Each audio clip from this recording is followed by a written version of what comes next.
Hi guys, welcome back to Mini's kitchen hub.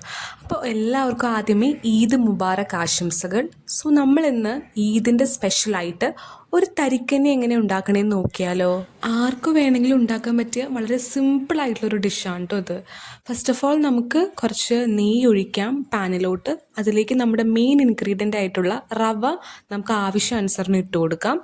ഓരോരുത്തർക്കും ഓരോ അളവാണ്, അപ്പോൾ അതനുസരിച്ച് ഇട്ട് കൊടുക്കാം. എന്നിട്ട് നമുക്ക് ആ ഒരു നെയ്യും റവയും കൂടി നല്ലോണം നമുക്കൊന്ന് മിക്സ് ചെയ്ത് കൊടുക്കാം. അതവിടെ ആയിക്കോട്ടെ. ആ സമയത്ത് നമുക്ക് വേറൊരു പാനിൽ നമുക്ക് അത്യാവശ്യം പാല്, ഞാനിപ്പോൾ ഇവിടെ 2 കവർ പാലാണ് ഉപയോഗിക്കുന്നത്. നമുക്ക് ആ 2 കവർ പാലും ഇതിലേക്ക് ഇട്ട് കൊടുക്കാം. ഞാനിപ്പോൾ 2 കവറിന് പാലിന് 1 ഗ്ലാസ് വെള്ളമാണ് ഒഴിക്കുന്നത്. അതും നിങ്ങൾക്ക് ഇഷ്ടാനുസരണം ആഡ് ചെയ്യാം കേട്ടോ. ഈ പാലിലേക്ക് നമുക്കിനി അത്യാവശ്യം പഞ്ചസാര നമുക്ക് ഇട്ട് കൊടുക്കാം. ഞാനിപ്പോൾ ഇതിൽ 3 കപ്പ് പഞ്ചസാരയാണ് ആഡ് ചെയ്യുന്നത്. ഓരോരുത്തർക്കും ഓരോ ഇഷ്ടത്തിനനുസരിച്ച് ആഡ് ചെയ്യാം. 3 കപ്പ് പഞ്ചസാര ഒരു സ്റ്റാൻഡേർഡ് അളവാണ്. അപ്പോൾ അതിൽ കൂടുതൽ വേണ്ടവർക്ക് അങ്ങനെ ആഡ് ചെയ്യാം, അത്രയും വേണ്ടാത്തവർക്ക് അതിൽ കുറവ് ആഡ് ചെയ്യാം. ഇനി ഒരു പിഞ്ച് ഉപ്പും നമുക്ക് ആഡ് ചെയ്യാം. അതിനുശേഷം നമ്മൾ ഈ പാൽ തിളച്ച് വരുമ്പോൾ നമുക്കതിലേക്ക് റവ, നമ്മൾ നേരത്തെ വറുത്ത് വെച്ച റവ നമുക്കിതിലേക്ക് ഇട്ട് കൊടുക്കാം. എന്നിട്ട് നന്നായി നമുക്കൊന്ന് മിക്സ് ചെയ്യാം.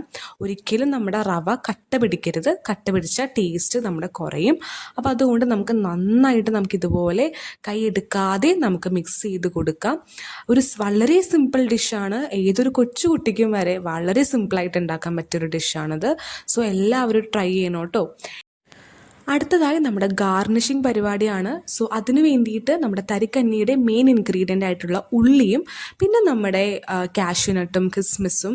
ഇപ്പോൾ എനിക്ക് കാഷ്യൂ വേണ്ടാത്തതുകൊണ്ടാണ് ഞാൻ പിസ്ത ആഡ് ചെയ്യുന്നത്. സോ കാഷ്യൂ ഓർ പിസ്ത നിങ്ങൾക്ക് ഇഷ്ടമുള്ളത് ആഡ് ചെയ്യാം കേട്ടോ.